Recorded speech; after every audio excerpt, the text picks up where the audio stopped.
सतगुरु की कोई खबर लाता नहीं। और क्या होगा तब? व्याकुल विरह दीवानी, व्याकुल विरह दीवानी, झड़े नित नैनन पानी। व्याकुल विरह दीवानी, झड़े नित नैनन पानी। व्याकुल विरह दीवानी, झड़े नैनन पानी। व्याकुल विरह दीवानी, झड़े नैनन पानी। गम जुदाई का सहा जाता नहीं, सतगुरु की कोई खबर लाता नहीं। गम जुदाई का सहा जाता नहीं। कोई संदेशा उनसे जाके ये कहो, कोई संदेशा उनसे जाके ये कहो। तड़प जब होती है तो शरीर में व्याकुलता बढ़ती है, जाया करते थे। और वो विरह की इतनी दीवानी हो जाती है कि दिन रात उसकी आंखों से आंसू अपने आप ही झरझर झरझर निकलते रहते हैं। ये भक्ति के लक्षण हैं, ये भक्त के लक्षण हैं, ये प्रबल प्रेम के लक्षण हैं कि व्याकुल विरह दीवानी, झड़े नित नैनन पानी। व्याकुल विरह दीवानी, झड़े नित नैनन पानी। हरदम पीर पिया की खटके, हरदम पीर पिया की खटके। सुध बुध बदन रानी, झड़े नित नैनन पानी। सुध बुध बदन रानी, झड़े नित नैनन पानी। व्याकुल विरह दीवानी, झड़े नित नैनन पानी। व्याकुल विरह दीवानी, झड़े नित नैनन पानी। कोई संदेशा उनसे जाके ये कहो, बिन तेरे हमसे जिया जाता नहीं। सतगुरु की कोई खबर लाता नहीं। गम जुदाई का सहा जाता नहीं। रो रो मैंने दिन गुजारा रात भी, रो रो मैंने दिन गुजारा रात भी। अखियां प्यासी है गुरु दी। ये स्थिति बन जाती है। और अगर आप जग की तरफ चलोगे, इस संसार को ढूंढोगे, तो ये स्थिति नहीं बनेगी। फिर तो स्वार्थ जागृत होगा। परमार्थ की 3 सीढ़ियां हैं। जैसे रचना में 3 सीढ़ियां, रचना के 3 दर्जे हैं, 3 नहीं बल्कि 4 दर्जे हैं। रचना का पहला दर्जा है पिंड, जो हमारा ये जो शरीर बना हुआ है, ये पिंड की रचना है, ये पिंड का दर्जा है। दूसरा दर्जा है रचना का अंड, पिंड अंड, जिसमें लिंग शरीर रहता है, जिसमें देवता, जिसमें ब्रह्मा विष्णु महेश, ये अंड की रचना में शामिल है। और तीसरा दर्जा है रचना का, वह है ब्रह्मांड। ब्रह्मांड के अंदर ब्रह्म पार ब्रह्म तक की रचना, यानी महाकाल तक की रचना, ये सब ब्रह्मांड की रचना है। और चौथी रचना है निर्मल चैतन्य देश। निर्मल चैतन्य देश की रचना वो सत्यलोक की रचना है, जहां से ये परम पिता परमात्मा के एक अंश एक बूंद, इस बूंद का पूरा पसारा एक देख रहे हैं, जिसमें ब्रह्मांड बना हुआ है, अंड बना हुआ है, पिंड बना हुआ है। तो जो पिंड की रचना है, ये पूरा का पूरा, इसमें ब्रह्म जो है पूरी तरीके से गुप्त है, दिखाई नहीं देता है। इसमें प्रकट क्या है? इसमें प्रकट माया है। माया का मतलब जो दुख है वो इसमें प्रकट है पिंड में। तो पिंड की रचना जो मृत्युलोक की रचना है, इसमें आपको सुख कभी मिल ही नहीं सकता।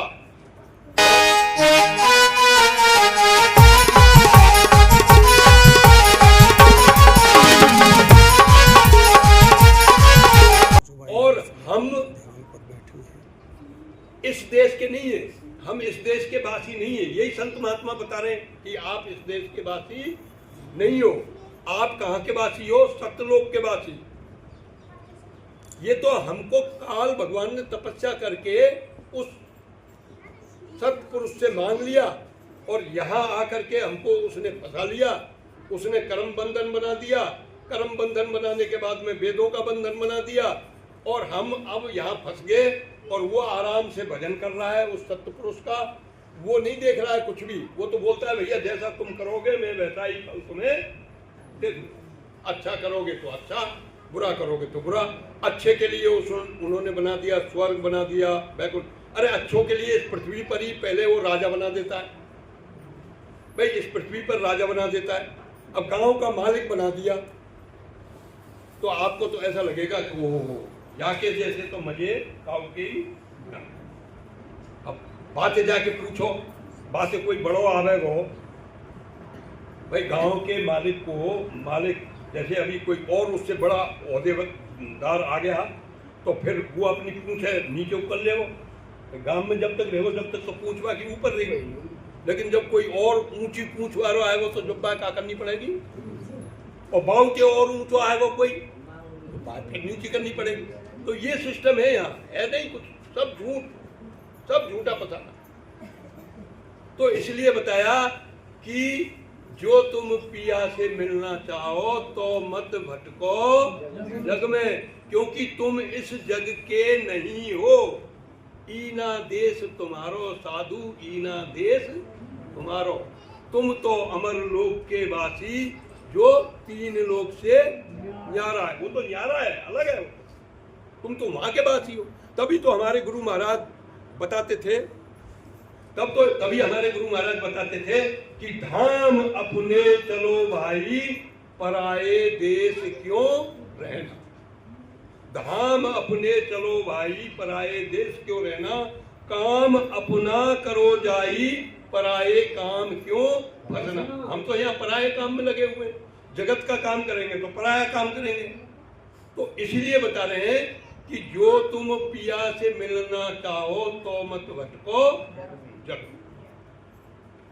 तीरथ बरत करम आचारा, तीरथ बरत करम आचारा। ये अटका में डग में, तीरथ बरत करम आचारा। ये अटका में डग में, खोजरी पिया को निज,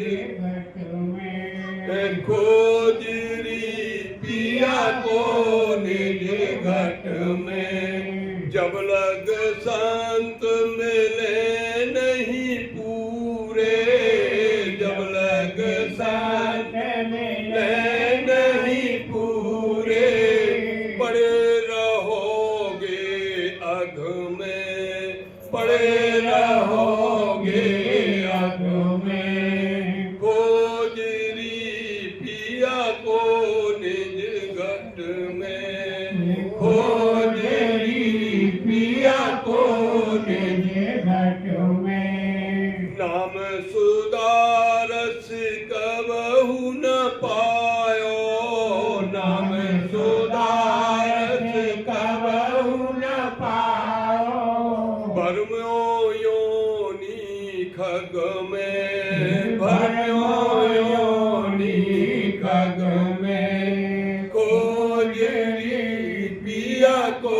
निज घट में, खोजे पिया को निज घट में। सतगुरु की कोई खबर लाता नहीं, गम जुदाई का सहा जाता नहीं। मुझसे काटे ना कटे ये जिंदगी, मुझसे काटे ना कटे। तो आपने पूजा करनी है अपने मन के अंदर के में जो मंदिर बना हुआ है उसमें परमपिता परमात्मा जो बैठा हुआ है उसकी, लेकिन उसका एक तौर तरीका है, एक तरीका है उसका। तरीका क्या है कि जब तक आपको कोई पूरा संत नहीं मिलेगा, संत सतगुरु जब तक नहीं मिलेगा, तब तक आपको वो अंदर वाला भेद नहीं पता। जब अंदर वाला आपको भेद नहीं मिलेगा तो आपको कुछ पता ही नहीं चलेगा, क्योंकि वो बाहर से तो कुछ दिखने वाली चीज है नहीं। बाहर से तो आप यही देख रहे हैं, ओहो कितना अच्छा मंदिर बना दिया, कितनी अच्छी मूर्ति है, मूर्ति तो बहुत अच्छी है, उसको सुबह सुबह नहा दिया, पोशाक कर दिया, पर आपने ना तो अंदर वाले को ढूंढा और ना ही बाहर वाले भगवान में वो भावना पैदा की। भाई जब तक आप अंदर वाले प्रियतम को नहीं रिझाओगे तब तक बाहर वाले भगवान में भावना पैदा नहीं होगी। इसलिए बताया है कि तीर्थ व्रत कर्म आचारा ये अटका में डग। जितने आप तीर्थ कर रहे हो, व्रत कर रहे हो, कर्म कर रहे हो, ये सब दिखाती है। कोशिश तो ये होती है कि हमें देखे और हमसे दुनिया जो कि अरे भाई पूजा तो देखो वो कर, क्यों कि कोई गलत काम कल बन जाए तो समझोगे अरे बहना कितने अच्छा आदमी हो, बा परमात्मा होंगे निपूते दया न आई, और जो या कितने दुख से रो। भाई अंदर के घट का तो किसी को पता है नहीं, घट में क्या चल रहा है। इसलिए बताते तीर्थ कर्म व्रत आचारा ये अटका में डग में। और जब तक संत मिले नहीं पूरे पड़े रहोगे अग में। अग का मतलब हम अनादिकाल से, हम यानी जीव जिसके सहारे पूरी रचना है, पूरा संसार चल रहा है, ये आज से नहीं अनादिकाल से, हमें कोई पता नहीं है कब से। कितने जन्म हमारे स्थावर योनि में हो चुके, कितनी बार हम पेड़ पौधे बन चुके, कितनी बार हम साग सब्जी बन चुके, कितनी बार हम जो है हर तीसरे महीने या चौथे महीने कटने लग गए, वो दराज से कितनी बार कटे होंगे, कितनी बार हमारी दाएं हुई, कितनी बार हम निकले, क्या पता है। अनादिकाल से ये माया के चक्कर में जीव फंसता जा रहा है, घूमता जा रहा है। एक योनि मिलती है मनुष्य जीवन कि भाई तू इसमें समझ ले, सोच ले, सीख ले और अपनी यात्रा को शुरू कर दे। लेकिन एक बात जरूर शास्त्र इशारा करते हैं, संत महात्मा भी इशारा करते हैं कि बच्चा अगर तेरे अंदर उस परमपिता परमात्मा की भक्ति का बीज एक बार पड़ गया तो ये पक्की बात है कि तेरा कल्याण हो जाएगा। लेकिन उस भक्ति का बीज पड़े कैसे, क्योंकि हमारी खेती हमने अभी तक बीज बोने के लिए तैयार ही नहीं की है। हम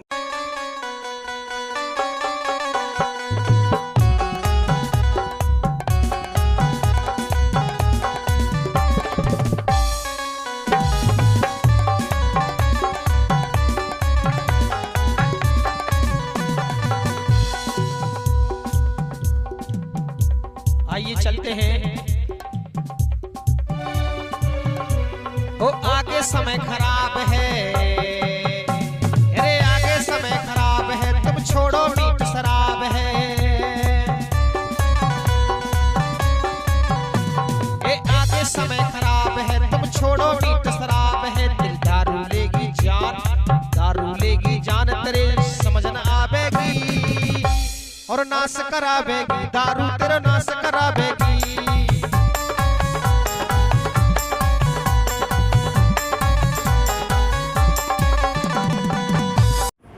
ढूंढ तो बाहर रहे हैं, अंदर हमने करुणा को पैदा ही नहीं किया, अंदर हमने दया को पैदा ही नहीं किया, अंदर हमने विरह को पैदा ही नहीं किया, अंदर हमने तड़प को पैदा ही नहीं किया, अंदर हमने उस परम पिता परमात्मा को जो हमारे अंदर बैठा है कभी दो आंसू नहीं बहाए,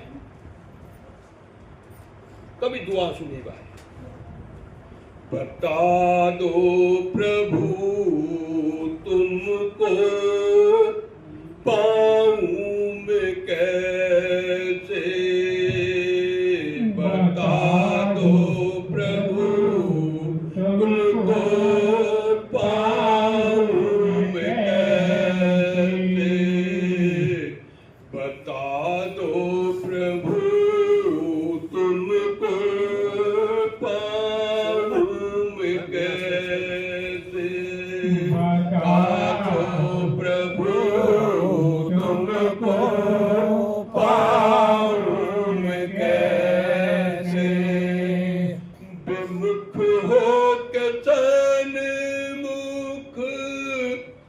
आऊं मैं कैसे, विमुख हो के सन्मुख आऊं मैं कैसे, बता दो प्रभु तुमको पाऊं मैं कैसे, बता दो प्रभु तुमको पाऊं मैं कैसे, विषय वासना निकलती नहीं है, विषय वासना निकलती नहीं है, ये निर्मल ये मन को बनाऊं मैं कैसे, निर्मल मन को बनाऊं मैं कैसे, कभी सोचती हूँ रो कर पुकारूं, कभी सोचती हूँ रो कर पुकारूं, पर मेरे हृदय को ऐसा बनाऊं मैं कैसे, पर मेरे हृदय को ऐसा बनाऊं मैं कैसे, बता दो प्रभु तुमको पाऊं मैं कैसे, बता दो प्रभु तुमको पाऊं मैं कैसे, प्रबल है अहंकार साधन न संयम, प्रबल है अहंकार साधन न संयम, हमारे अंदर हमारे मन के अंदर इतना अहंकार भरा हुआ है कि हम हमेशा मन के कहने के अनुसार अपनी स्थिति से इस संसार में अच्छा बनना चाहते हैं।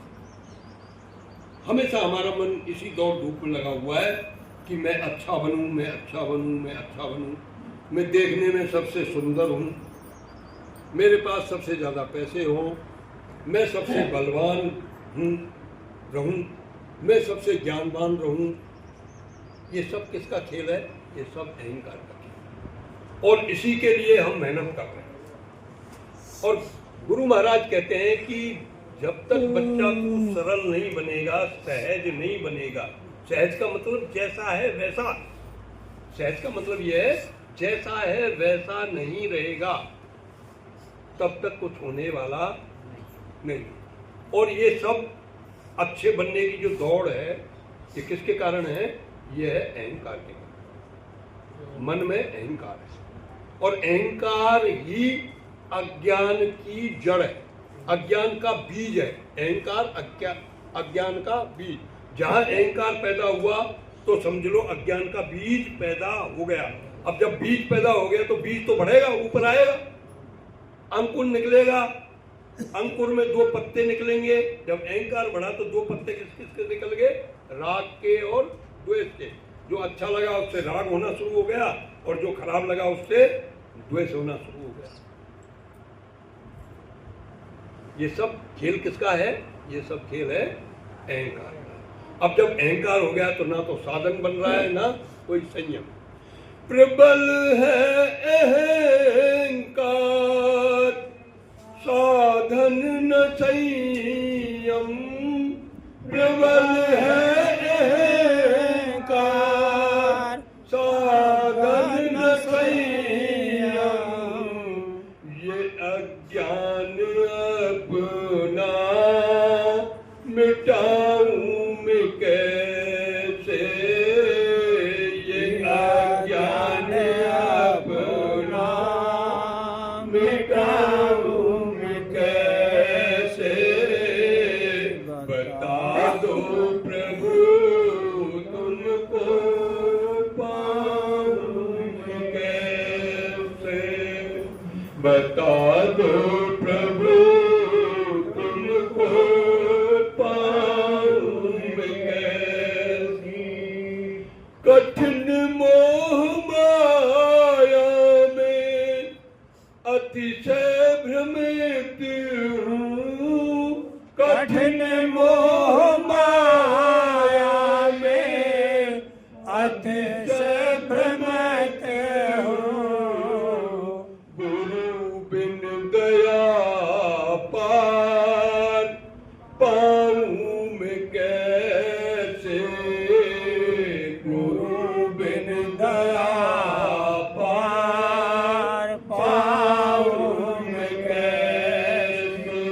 इस संसार में इतनी मोह माया है, अनंतों जन्मों से, अनादिकाल से जीव इस मोह माया के चक्कर में यहाँ घूम रहा है। यहाँ का मतलब इस आवागमन में घूम रहा है। बार बार जन्म लेना, बार बार मरना। सबसे बड़ा दुख तो जन्म लेने और जन्म मरने का ही है, और बीच के दुख इनकी कोई गिनती नहीं है। कठिन मोह माया में अतिशय भ्रमित हूँ, और इतना भ्रमित हो चुका, इतना संकालु हो चुका, इतना संशय बढ़ चुका कि उसको यही पता नहीं है कि क्या अच्छा है, क्या बुरा है, क्या करना चाहिए, क्या नहीं करना चाहिए। तो इसके लिए संत सतगुरु की जरूरत है। जब तक संत सतगुरु दया नहीं करेंगे, और मैं तो ये कहता हूँ वो तो हमेशा दया कर रहे हैं, जब तक हम उनकी दया के पात्र नहीं बनेंगे तब तक हम इस कठिन मोह माया से नहीं छुटकारा पा सकते। कठिन मोह माया से अतिशय भ्रमित हूँ। कठिन मोह माया से अतिशय भ्रमित हूँ। गुरु बिन दया पार पाऊं मैं कैसे? गुरु बिन दया पार पाऊं मैं कैसे?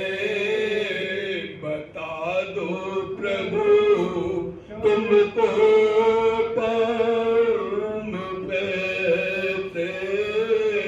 बता दो प्रभु तुमको पाऊं मैं कैसे? ये हमारे सामने समस्या है। जब तक हमको संत सद्गुरु नहीं मिलेंगे तब तक हमको सच्चा रास्ता नहीं मिलेगा, और वही हमें बताएंगे कि किस तरीके से आपने अपने अंदर मन के अंदर जो मंदिर बना हुआ है उसकी पूजा करनी है। वही संत महात्मा बता रहे हैं, और हम सवाल कर रहे हैं कि महाराज ये बताओ कि बाहर के मंदिर में पूजा करूं बातें वो को फल अच्छा मिलेगा, कि मेरे घर जो मैंने मंदिर बना रखे हो बाकी पूजा करूं बातें मुझे फल अच्छा मिलेगा। और संत महात्मा कुछ और ही कह रहे हैं। हम संत महात्मा की नहीं सुन रहे, हम तो ये चाहते हैं, संत महात्मा के पास क्यों गए? हम संत महात्मा के पास इसलिए गए कि संत महात्मा ऐसे कह दिए कि मेरे मन में बाहर के मंदिर, वो घर के मंदिर की पूजा कर वो है। मतलब मैं संत महात्मा के पास में गए हो कि मैं संत महात्मा से पूछा हूं, या तो वो यूं कह दे कि घर के मंदिर की पूजा कर लेकर, और संत महात्मा ने कोई और ही मंदिर बता दिया, तो वो दुखी हो जाता है। और अज्ञानी क्या कहता है, नहीं महाराज ये बताओ वो तो बाहर है, कबो को वो मुंह टाइम ना मिले बाहर जाने को, भाई वहां जाना चाहिए तो नहा धो के जाना चाहिए है, और नहा धो के मैं बीमार है तो कैसे बाहर जाऊंगा, तो रोज तो पूजा ना कर। मतलब तर्क भी देता है वो, इसलिए तर्क दे रहा है कि महात्मा जो कहते ना ना बेटा तू तेरे घर ही कर लेकर, कोई बात नहीं वहां मत जाना। अरे महात्मा कह रहा है कि तुम अपने अंदर की पूजा करो, खोज री पिया को निज, और हम बाहर की पूजा कौन कर रहे हैं? पंडित, काजी, भेद, सेठ, यही तो है बाहर के ठेकेदार, पुजारी,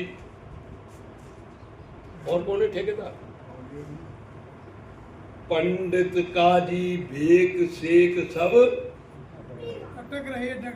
अटक रहे डग डग में,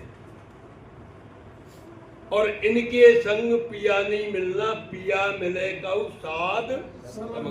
अरे गुरु महाराज नहीं मिले हैं, चिंता मत करो, सत्संग में जाना तो शुरू करो। जहां कहीं ये सुन लेते हो कि परमात्मा की चर्चा हो रही है, वहां तो जाना शुरू करो। और वहां कैसे जाओ? वहां ऐसे जाओ कि कोई बात पकड़ के लाओ, कोई बात वहां पकड़ के लाओ। इसकी दो कहानियां हैं। एक कहानी तो यह है कि एक चोर, और एक चोर जब मरने लगा तो अपने बेटे को भी उसने चोरी सिखाई, और उसको कहने लगा उस अपने बेटे को कि देख भाई, चोरी के कुछ नियम होते हैं। पहला नियम तो यह है कि चोरी करने जाए तो कहो साथ मत बोलियो, हमेशा क्या बोलना है? झूठ बोलना है। सच बोलेगा तो पकड़े जाएगा। क्या साथ बोल बे कई साहब? झूठ बोल बे के, झूठ बोल बे के। और तू चोर है, सत्संग फत्संग में जाने की जरूरत ना है, कथा भागवत में मत जाइए। भगवान की चर्चा है मत जाइए। हाँ, जहाँ भगवान की चर्चा होगा वहां मत जाइए। जाए तो सुनियो मत ना, कान में दे। और अगर पहुंची जाए तो सुनियो मत, कानन में उंगलियां दे लीजो। मतलब इस तरीके की बातें कही। अब वो चोर तो मर गया, और उसका बेटा जो है चोरी करने लगा, और चोरी करने गया राजा के महल में, और राजा के महल में चोरी करने गया तो पकड़ा गया। मतलब पीछे उसके पुलिस लग गई। अब पुलिस लग गई तो छुपने के लिए वहां एक बाबा की कथा है रही, तो बाबा कथा में बैठ गो। अब बाबा कह रहा हो कि भाई हमेशा क्या बोलना चाहिए? बैठू जा तो सुनियो मत। हाँ, नहीं वो कान में तो उंगली देवे बारो भाई, याद आई कि भाई बाबा, मतलब अब भाई दुबई के बाहर सत्संग में बैठने पड़े हो कथा में, दुबई के पीछे से जब दबाव पड़ रहा है तो छुपेगा, छुपने के लिए बैठा। पर भाई एकदम याद आई अपने बाप की बात। अरे बाबा ने बिन जो कही कि अगर बैठू जाए तो कानन में उंगलियां दे लीजो। अब्बा ने कानन में तो उंगलियां दे ली, पर एक बात वाके सुनाई दे गई बैठते बैठते। प्रसंग बस ये था कि हमेशा सच बोलना चाहिए, झूठ नहीं बोलनी चाहिए, ऐसे कुछ था। तो वो उस सच बोलने में ही मतलब बच गया कुल मिला के। यहाँ प्रसंग देवी देवता की छाया ना हो। हाँ, छाया ना हो। हाँ, मैं भूल गया, देवी देवता की मतलब छाया नहीं होती है, ये प्रसंग चल रहा था। जो देवी देवता लिंग शरीर होता है उसकी छाया नहीं होती है। तो एक बात सुनी उसने, अब झूठ बोलने का उसका बात बताई गया था। अब पकड़ा गया, जेल में डाल दिया। तो वो मन से नहीं कि चोरी मैंने करी है। राजा ने कही भाई कैसे मनसा में आए? तो एक जो दूती थी वो बोली कि यार मैं मनसाऊंगी इसको कि चोर हथकना है। तो बाने अपनो आडंबर रच के बाद जेल में वो देवी का रूप धारण करके वो चली गई, और देवी का रूप धारण करके अकेले में उसको कहा कि तू मोकू बता दे मैं देवी हूं, मैं तुम्हें बचा सकूं पर मुझे तुम्हें क्या बोलनी पड़ेगी। अगर मुझे सच बोल दिए तो मैं बचा लूंगी तुझे, क्योंकि मैं देवी हूं। अब वो देवी बन करके वहां बैठी तो अब लाइट मतलब बल्ब जला हुआ था, उसकी छाया पड़ रही थी। तो बाबू सत्संग की बात याद आ गई कि देवी देवता के छाया नहीं होती है। तो बात सोची कि यहाँ के तो छाया है, तो ये देवी तो ना है, असली कोई नकली है। तो या तो मैं सच नहीं बताऊंगा। फिर मैंने वो झूठे ही बोली कि मैंने तो चोरी ना करी। तो देवी ने कही कि बातें राजा थे, देख भाई ये चोर ना, देवी को भगाता है, ये तो देवी को भगत है, वो तो सत्य ये बोलता चोर ना। जब उसको छुटकारा मिला तब उसके ज्ञान जागृत हुआ, ज्ञान जागृत हुआ उसके। जब उसने अपने अंदर को टटोला, बीज पड़ा ना, एक सत्संग का बीज पड़ा, इसलिए बताते हैं बीज का कभी नाश नहीं होता। उसको ज्ञान जागृत हुआ कि जब एक छोटे से सत्संग ने मेरी जेल छुड़ा दी। सत्संग में कौन सी बात आई कि देवी देवता के छाया ना हुआ। तो मैं अगर पूरा बैठ के सुनता तो पता नहीं मेरी तो काया पलट हो जाती। तो इसलिए कहते हैं कि इस बीज का कभी भी नाश नहीं होगा। दिल तो कहता है गुरु से जा मिलो, दिल तो कहता है गुरु से जा मिलो, रास्ता पर मुझको नजर आता नहीं, सतगुरु की कोई खबर लाता नहीं, गम जुदाई का सहा जाता नहीं, नाम रूपी डोर से मुझे बांध लो। इस बीज का नाश नहीं होता। तो जहां भी आपको सत्संग सुनने को मिले, गुरु चर्चा सुनने को मिले, परमात्मा की चर्चा सुनने को मिले, तो सबसे पहले तो भाई अपने मन को निर्मल करके जाओ। मन को निर्मल करके। ये कोई मतलब नहीं है कि वो बात सत्संग में तो फलानो आ रहा है, अब फलानो आ रहा है तो भैया मैं नहीं जाऊंगा, नहीं। कथा भागवत में जाना। फिर दूसरा, आडंबर के साथ मत जाओ, दिखावे के साथ मत जाओ, बिल्कुल सहज भाव से जाओ, सरल भाव से जाओ। सुनो, पता नहीं कौन सी परमपिता परमात्मा आपके मतलब की बात निकलवा दे और उस बात को पकड़ो। ये एक तरीका तो ये है। और दूसरा तरीका, हमारा तरीका कैसा है? हमारा तरीके के लिए एक कहानी ये है कि एक सेठ जी जो है रोज कथा भागवत सुनने का जाए। वहाँ श्रीमद् भागवत की कथा हो रही थी, दुकान पर अपने छोरा बैठा जाए और रोज जो है कथा सुनने के लिए 3-4 घंटा चले जाए और शाम को आ जाए। तो एक दिन बाको छोरा बोले हो, सेठ जी का जो बेटा था वो बोला कि भाई दादा तू रोज कथा सुनने जाए, आज मैं कथा सुने। अरे इतने अच्छे भाव बच्चे में, आपका बच्चा भी अगर पूजा पाठ करेगा, क्या नकली करे, तो आपको खुशी नहीं होगी? देखो अभी तो छोटो सो ही बच्चा है और दियो जला रहा है और हनुमान चालीसा को पाठ पढ़ रहा है, नहीं खुशी होती है? नहीं होती है। तो वैसे ही उस सेठ के भी खुशी हुई, अरे इस बच्चे में तो बड़े अच्छे भाव जागृत हुए, तो कथा सुनना चाहता है कि जा भैया, कल मैं बैठ जाऊंगा यहाँ और तू जा कथा सुनने। अब वो कथा में चला गया श्रीमद् भागवत में। अब श्रीमद् भागवत में ये कहा कि सभी जीवों में, ऐसा प्रसंग आ रहा था कि सभी जीवों में उस परम पिता परमात्मा का रूप होता है, इसलिए किसी जीव को सताना नहीं चाहिए और दया का भाव रखना चाहिए और त्याग करना चाहिए और दान करना चाहिए। इस तरीके की कहानी आ रही थी। ये सुन करके वो बच्चा आ गया। अब दूसरे दिन उसका पिताजी चला गया कथा सुनने के लिए और वो बैठ गया दुकान के ऊपर। अब दुकान में गल्ला पड़ा हुआ था, कहीं गेहूं, कहीं मेथी, कहीं चना। अब एक गैया बेचारी आई भूखी। अब गैया की तो आदत है भाई, वो तो गेहूं के मुंह मारेगी। अब वो जब गेहूं खाने लगी तो बच्चे को वो कथा वाली ये बात याद आ गई कि सब में परमात्मा का ही रूप होता है, जैसी भूख मुँह लगे वैसे ही आए लग रही है, ठीक है, दया का भाव रखना चाहिए। तो वो अनाज खावे लगी। अब उसने उसको भगाया नहीं और इतने में ही सेठ जी कथा खत्म हो गई। वो आ रहे थे तो वो देख रहे थे कि छोरा या गैया क्यों ना भगा रहो, ये तो सब चौपट करती जा रही है, वो माइटे रचा रहो। मान के क्यों रे, कोई दिख ना रही गैया या खा रही है और तू या भगा ना सके। तो बाने कही कि कल पंडित जी ने यही कथा में तो बताई, और हमारे पास तो दुनिया भर को थोड़ा बहुत खा जाएगी तो क्या फर्क पड़े। अच्छा तू सुन के मतलब भाई गांठ बांध के लिए आयो, हम तो रोज सुनवे जाए और जाए और भाई झटकाया हमें न्यू।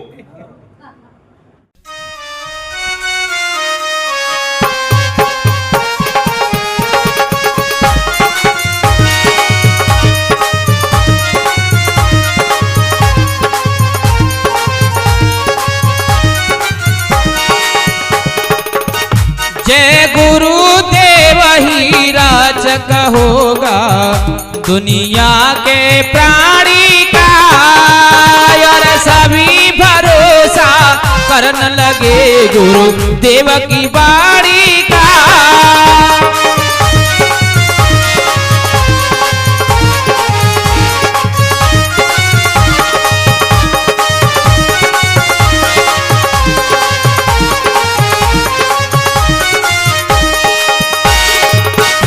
बहुत से जीव सताए हैं कि कितने, और तू भाई गांठ बांध के ला रहे हो यहाँ है। तो एक तो ये भी तरीका होता है। तो हम सब किस तरीके से जाते हैं वहाँ कथा सुनने के लिए, वहां जाए और वहीं झटकाया में पल्लो झार। तो इस प्रकार की कथा, इस प्रकार का सत्संग कभी नहीं। कोई अच्छी बात मिले तो उसको हमेशा गांठ बांध लेना चाहिए। तने पाप कमाए हैं,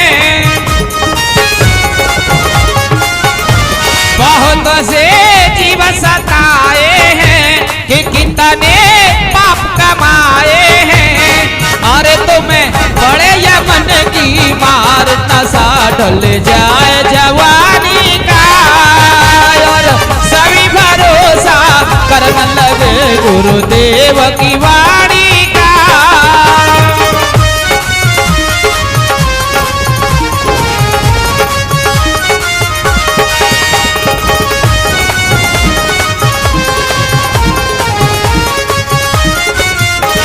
ये बंदे को पयवा देंगे भोला है,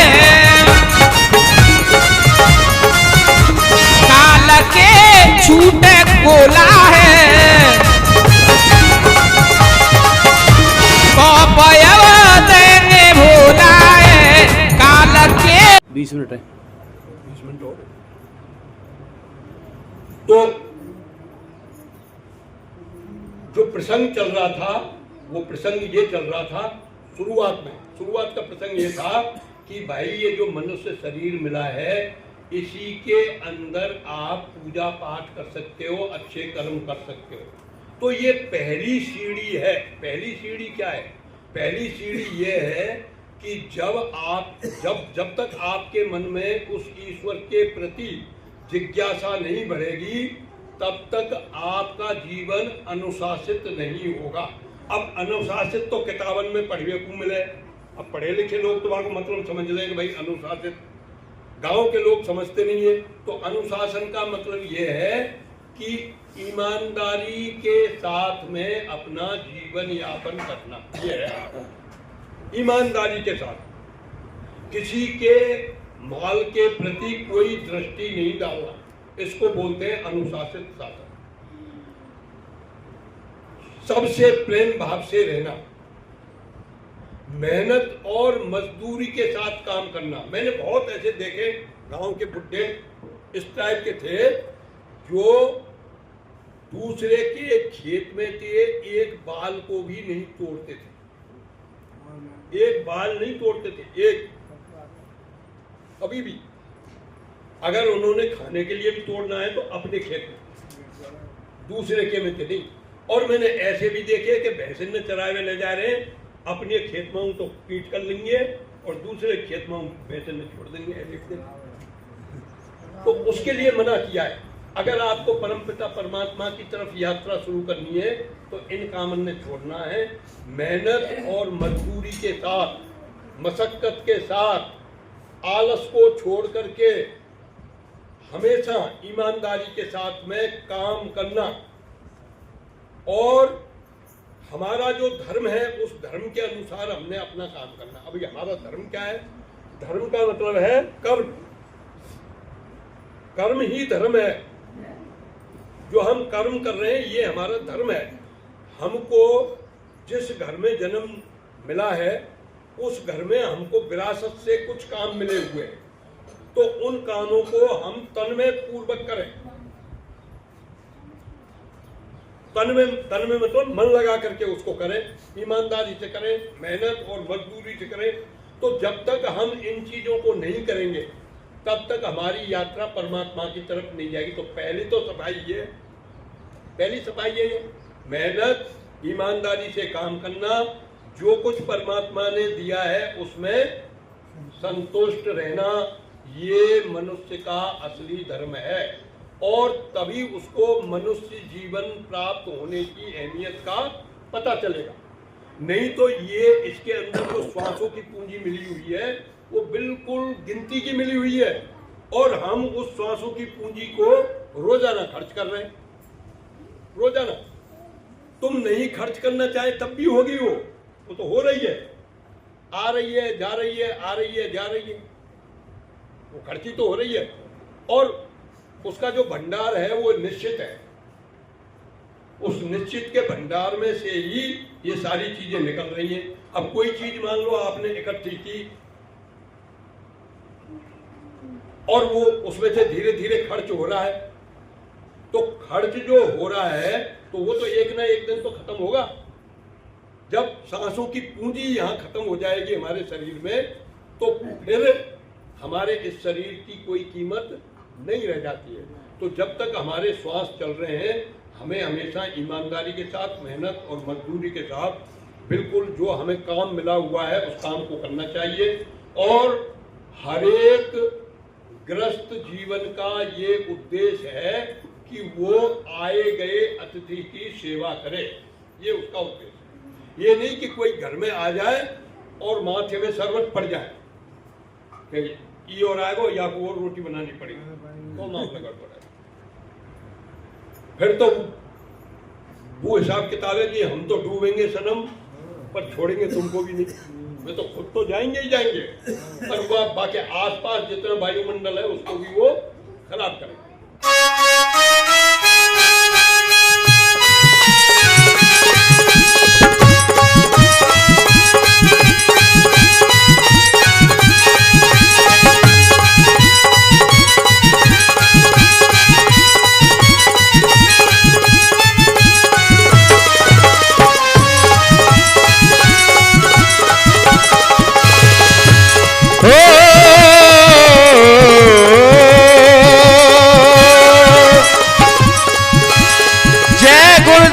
बाबा तुम्हें मेरा बार बार प्रणाम है। मथुरा वाले बाबा। देखिए मुझे एक कहानी याद आ गई कि संन्यास धर्म और गृहस्थ धर्म, इनमें कौन बड़ा धर्म है, कौन सी बड़ी बात है संन्यास में और गृहस्थ में। गृहस्थी तो चाहता है कि मैं सन्यासी बनूं तब मेरा उद्धार होगा, यही तो चाहता है। भाई हम कैसे सन्यासी बने, भाई तो हम पे बहुत काम है। गृहस्थी क्या सोचता है, भाई कैसे भगवान को भजन करें, अभी तो हम जवान है, हमारे पास दुनिया भर के काम है। बुढ़ापा आवेगा जब सब काम मिल जाएंगे, जब भजन कर लेंगे। और जब बुढ़ापा आ जाता है जब होता कुछ नहीं है। क्यों नहीं होता है? क्योंकि बुढ़ापा जवानी की ही प्रतिक्रिया है। जो जवानी में आपने किया है वही बुढ़ापे में होगा। अगर जवानी में आप बाल बच्चों को, घर वालों को गाली देते हो तो बुढ़ापे में वे गालियां अपने आप निकलेंगी। फिर आप बोलेंगे बूढ़ा है वो, शर्म ना लग रही, या की बुद्धि कहाँ चली गई, चल गए। कबूर जवानी में तो क्यों भाई तू गाली क्यों दे रहा है? तो जो हम जवानी में काम करते हैं वही हमारी बुढ़ापे में ऑटोमेटिक काम होते हैं। तो जो भी काम करना है वो कब करना है? जवानी में करना है। एक तो ये गांठ बांध लो। और अभी प्रसंग चल रहा है कि गृहस्थ अच्छा है या संन्यास अच्छा है। तो इसके लिए एक कहानी ऐसे आती है कि एक लगभग 40-45 साल की उम्र में विदुर हो गया। विदुर, विदुर का मतलब समझते हो? पत्नी मरी। पत्नी मर गई। जब आदमी की पत्नी मर जाती है उसको बोलते हैं विदुर, और औरत का जब पति मर जाता है उसको बोलते हैं विदुर। तो वो 40-45 साल में विदुर हो गया। अब उसके मन में ये जिज्ञासा उठी कि भाई घरवाली तो बेचारी छोड़ के चली गई मुझे, अब मुझे क्या करना चाहिए, भगवान का भजन कर लूं। तो भगवान का भजन करने की उसके मन में इच्छा उठी। अब तुरंत दूसरी इच्छा ने, मन कभी एक जगह तन ठहरता नहीं है, आपने देखा होगा। मन सुबह कुछ और, मतलब क्षण में वो बदली होता है। तुरंत उसके दिमाग में एक और शंका पैदा हुई कि अरे ये बच्चे छोटे छोटे हैं, इनकी देखभाल को करेगा। भाई तू अगर सन्यासी बन गया तो इनकी देखभाल कौन करेगा? अब इनकी देखभाल का तो मैं दूसरी शादी करने में कोई बुराई ना है। अब दोनों कुआं पोस की कि शादी करूं क्या भजन करूं, शादी करूं क्या भजन करूं। भजन कब करेगो? जब सन्यास लेगो। भाई सन्यास लेगो तब भजन करेगो, ये उसके मन में थी। बात समझ रहे हो कि नहीं समझ रहे हो? समझ में तो बैठ रही है, ना बैठ रही, ना बैठ रही, बोले जाओ तुम। अच्छा पूछो करो तुम। अब हुआ क्या साहब कि वो किसी गांव में ज्ञानी आदमी था। उस ज्ञानी आदमी के पास में धीरे से दिन छिपे पूछवे काजी चले गए। जैसे जवाहर पीटीआई जी ज्ञानी ज्यादा है भाई, झारखंड में सब में प्रचलित हैं कि भाई ठीक है वो अच्छी सलाह देंगे। तब वो इनके पास चला गया हो शाम को चुपचाप, और इनसे बोले देख भाई कीजो तहमत खाओ के, पर तू मेरी शंका को समाधान कर। मेरी शंका ये है कि मैं भजनों करना चाहूँ और कमे को मुझे ऐसा लगे कि शादी कर लूँ तो बांग में कोई बुराई नहीं। तू मुझे कुछ बता कि मुझे ग्रस्त भोगना चाहिए कि सन्यास। अब ये साहब किसी अच्छे गुरु के चेला थे।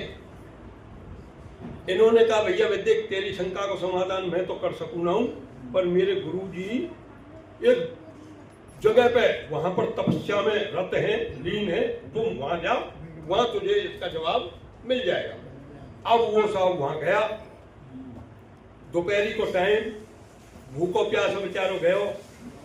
अब जो खेती वाला आदमी था दोपहरी के टाइम पे बा को जो पारा है, गुस्से का जो पारा है वो साथ में आसमान पर रहता है, और बा के टाइम पे पहले ऐसा नियम बता दे, ये बड़े बूढ़े जानते होंगे कि पेनिया हाथ में हुई और कोई सामने आएगा और ने को कतु टोका टाकी कर दे तो दे दिए बिना ना माने। साठी वो हुई ना, वो पेनिया, हाँ दो चटका जाए वहां में, ऐसी आदत बनी हुई थी। अब नहीं है लेकिन ऐसा, क्योंकि अब हल ही ना चले, दोपहर ही ना हुए, दोपहर ही नहीं होता है। अब तो दोपहर हुआ जब तो हो। अब वो दोपहरी में उसका पारा चढ़ रहा था और वो महात्मा जी जो है ध्यान में मग्न बैठे हुए थे। तो बा ने कही बाबा प्रणाम, बाबा प्रणाम। बाबा बोले नहीं, ए मोड़ा सुननो है कि ना सुननो। बाबा से करो मोड़ा सुननो है कि ना सुननो, इतने दूर के आया हूँ, और आंख बंद करके बैठ गो और मुझे देख के तेना आंख नीचे।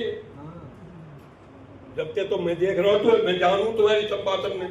और गुस्सा बढ़ता गया, हाथ में डंडा लगा हुआ था, सब चार ठोक दिए वाले बैठे बाबा जी।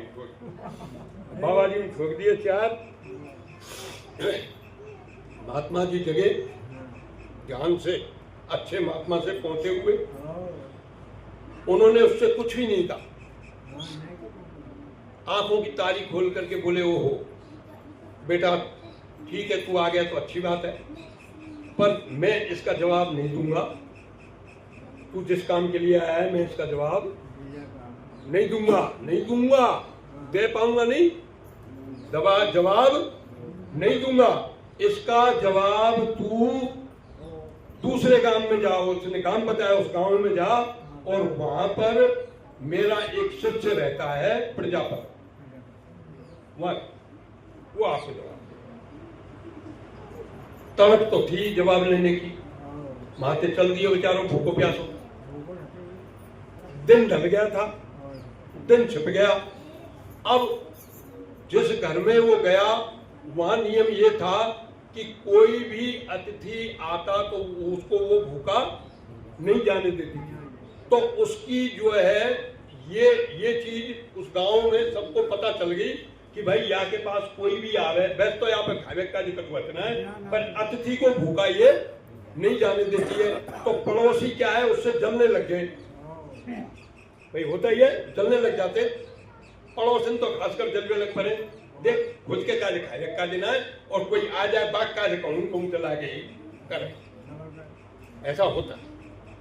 तो जैसे ही वो आया, घर में कुछ था नहीं, चून वगैरह कुछ था नहीं, तो उसको चिंता सताने लगी कि अब भाई इसकी मैं अतिथि सेवा कैसे करूं।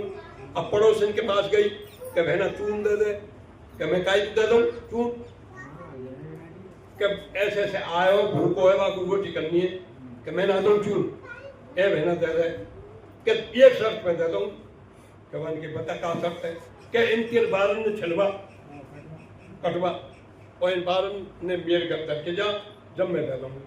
मान के भैया बहना तू बारन ने भले ले ले, पर वो कुछ चून गए, माने बाहर कटवाए, चून दियो, रोटी खवाई, और रोटी खवाए के पूरी रात सेका सोए खाए, खाए के सोए पेट भर गया। अब सुबह ही प्रजापति जी आए और आके दुआ सलाम हुई, तो बात बोले भैया मैं सवाल पूछ रहा हूँ, जवाब दे। क्या भैया कहा सवाल है? का सवाल ये कि गृहस्थ बनूं कि सन्यास बनूं? क्या भैया तू ना समझो का सवाल तो मिल गया, तो दो मुझे कहा मिल गया, तेन तो बता ही रहा है कि तू बाबा नहीं हो गए, माँ चले जाइए। कि देख बात सन्यासी नहीं जवाब दे दियो, एक तो सन्यासी बने तो ऐसा बनियो कि कोई चार डंडा ऊपर में दे दे तो बापा कहूँ नाराज मत हो जो, जब तो तेरा भजन बन जाएगा, नहीं तो भजन नहीं बने। और गृहस्थी बने तो ऐसा बनियो मेरी बहू के मुँह देख बाढ़ दे, क्यों अतिथि सेवा करनी पड़ी है। तो गृहस्थ बने तो कोई भी अतिथि आ जाए वो भूखा नहीं जाना चाहिए, चाहे तुमको खाने को मिले और चाहे नहीं मिले, चाहे तू गृहस्थ भोग ले तो तेरो बेड़ा पार, चाहे तू सन्यासी बन जा तो तेरो बेड़ा पार। सब द्वारों को छोड़ के मैं आयो तेरे द्वार, ओ मथुरा वाले बाबा ने मेरी ओर निहार। आइए चलते हैं। गई क्यों मत मारी, गई क्यों मत मारी, छोड़ दो अंडा मीट बनो शाकाहारी।